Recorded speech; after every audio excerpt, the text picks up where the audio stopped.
Hello everyone, today we're doing a very special video. The movie nights are going to talk about our favorite film antagonists. Now, these films are not in any particular order, and I made a little rule before we started. No comic book movies, because there's villains in all of those, and no Star Wars, because if we could use Darth Vader, he would just be in the top of every list. You know, every time we try to do something fun, Dalton always just comes in and is like, hey, let's do this, but like make it 10 times harder. So, you know, here we are. So, with that in mind, here comes our list of our favorite film antagonists. Making this list was actually incredibly hard. Originally, my first list had Ivan Drago 5 times, but it was... I hate you so much. You made me drop the freaking mic. Stop it. Hey man, he's a great villain. SS Colonel Hans Landa from Inglourious Bastards.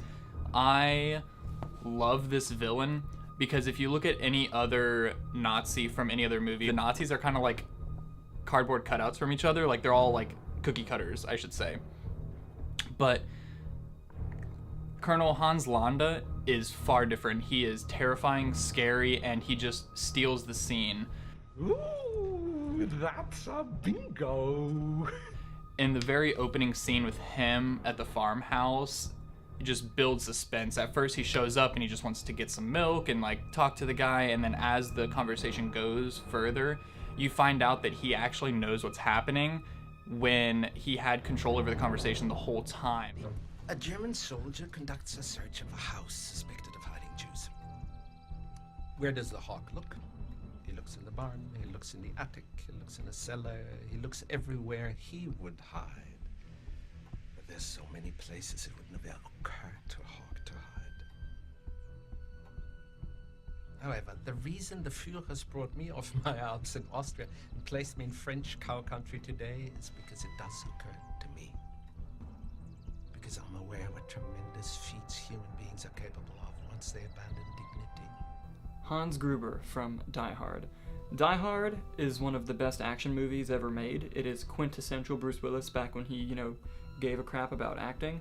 And just seeing the construction of that movie, and the entire thing is very well done, but that movie is not the same without Alan Rickman as Hans Gruber. He's someone whose motivations you think you understand when the film begins, and then as the film slowly continues, you kind of start to see his motivations unravel. And part of that is due to the screenwriting, but I think it's mostly due to Alan Rickman's performance. There's a great scene where it establishes, what kind of a ruthless person he is when he has Mr. Takagi sitting across from him wanting to get the safe code. And he's like, I'm going to count to 3 and then I'm going to kill you. And then sure enough... Get on the jet to Tokyo and ask the chairman. I'm telling you, you're just gonna have to kill me. Okay. He didn't give him the code. Raul Silva from Skyfall. I love all James Bond movies, especially Skyfall, because not only does it have a strong antagonist, but he actually wins. He actually achieves his goal. He wants to topple the MI sector of the intelligence world, which he does. And spoiler alert, he kills M, which is huge because M's kind of James Bond's handler and like gives him all his missions, and he just completely destroys everything in the MI sector.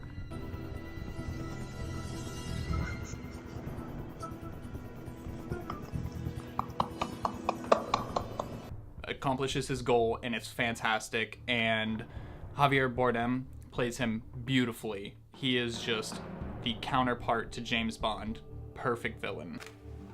You like Huey Lewis on the news? Patrick Bateman from American Psycho. This movie is so great, and not enough people now kind of talk about how excellent this movie is.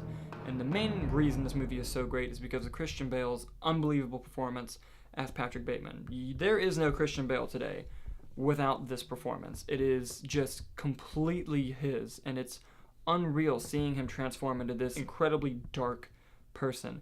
Its whole, commentary and satire of yuppie 80s Wall Street culture is very interesting.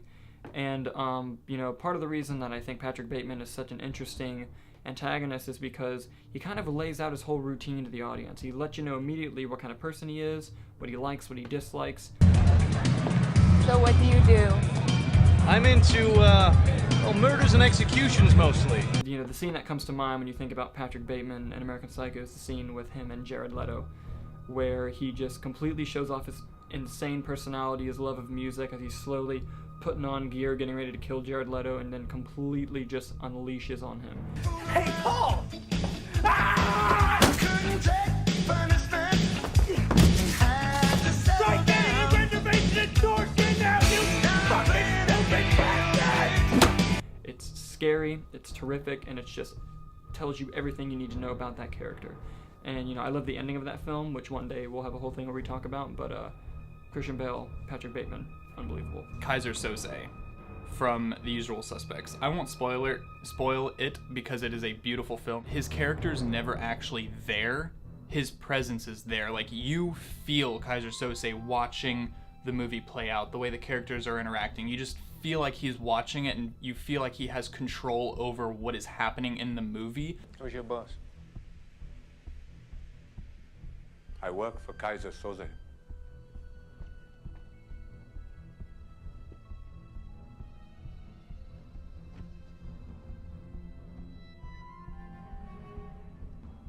Who's Kaiser Soze? Judging by the sudden change in mood, Mr. Kint, I feel sure the rest of your associates can tell you. When he's not even there, he comes and goes. That'll do it for our list of our favorite antagonists. Now, we know we've missed a lot of villains, and we plan on doing a follow-up to this video, but something that I do want to know is, what villains did we miss to you? What are your favorite film antagonists? Please feel free to comment below, and also we ask that you please like and share this video, subscribe to the Movie Nights channel, and click the bell so that you're notified every time a new video of ours comes out. And also I ask that you please follow us on Facebook at Movie Nights, and Instagram and Twitter at @nights_movie. Thank you.